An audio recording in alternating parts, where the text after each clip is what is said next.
இந்த உலகம் ஜெயிச்சிருவேன்னு சொன்னா கேட்காது, ஆனா ஜெயிச்சவன் சொன்னா கேட்கும். நீ எது பேசுறதா இருந்தாலும் ஜெயிச்சுட்டு பேசு.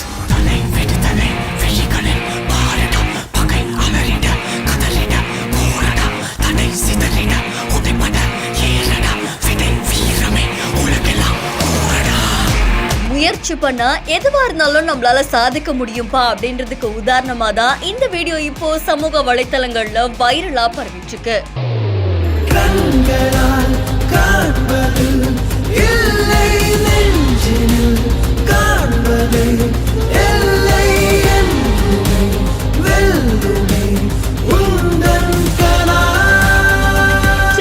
தியாகராஜன் அப்படின்ற இன்ஸ்டாகிராம் பேஜ்ல இருந்து வீடியோ ஒன்று வெளியாகி இருக்கு. இந்த வீடியோல ஃபர்ஸ்ட் அவங்க ஒரு வெயிட்ல இருக்காங்க. அந்த வெயிட்ல இருந்து கம்மி பண்ணணும், நம்மளுடைய ஹெல்த்தை நம்ம பார்த்துக்கணும், கரெக்டா ஒர்க் அவுட்டு டயட்டு இதெல்லாத்தையும் நம்ம ஃபாலோ பண்ணணும் அப்படின்ற மாதிரி ஒர்க் அவுட் பண்றாங்க. அதுக்கேற்ற மாதிரி ஃபுட்டெல்லாம் எடுத்துக்கிறாங்க. அதுக்கப்புறம் பக்காவான ஒரு டிரான்ஸ்மிஷனை காட்டுறாங்க. இந்த வீடியோ பல பேரையுமே இன்ஸ்பயர் பண்ணியிருக்கு. பொதுவாக நம்மளுடைய ஹெல்த்தை கவனிச்சுக்கிறோம் அப்படின்னு நினைக்கிறவங்களுக்கு இது கொஞ்சம் கஷ்டமா இருக்கு அப்படின்வாங்க. பட் அதை தாண்டி நம்மளால பண்ண முடியும், முயற்சி பண்ணா எதுவாக இருந்தாலும் முடியும் அப்படின்ற மாதிரி தான் இந்த வீடியோ இப்போ சமூக வலைத்தளங்கள்ல வைரலா பரவிட்டு இருக்கு. அது மட்டும் இல்லாம விதியை மதியால வெல்லுங்கள் அப்படின்னு சொல்லியிருக்காங்க. உண்மையா நம்ம ஒரு விஷயத்துக்கு ஹார்ட் ஒர்க் போட்டோம் அப்படின்னா அது எதுவா இருந்தாலும் கண்டிப்பா அதுல சாதிச்சு காட்ட முடியும் அப்படின்னு சொல்றாங்க.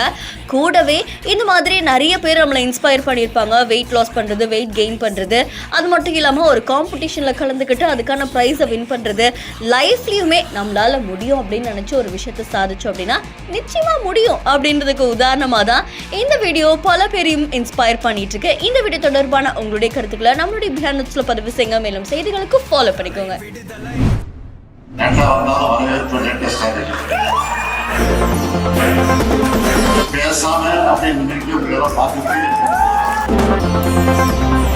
தமிழ்நாடு எப்படியெல்லாம் முன்னேற்றம் அடைஞ்சிருக்குன்னு இங்கிருந்து தமிழ்நாட்டில் இருக்கக்கூடிய உறவுக்குன்னு நிச்சயமா நீங்க கேட்டிருப்பீங்க.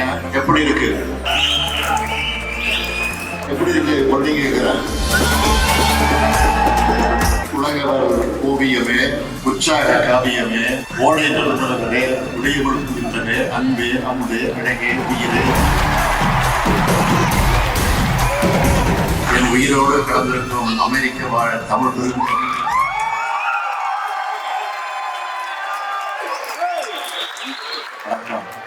எனக்கு என்ன தோணுதுன்னா, பேசாம முகத்தை மட்டும் பார்த்துக்கிட்டே இருந்தா போதும்.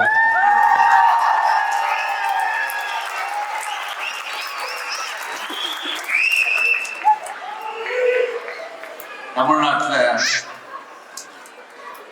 நான் முதலமைச்சரா, திராவிட முன்னேற்ற கழகத்துடைய தலைவரா ஒரு நிகழ்ச்சியில கலந்துக்கிட்டா எப்படி இருக்குமோ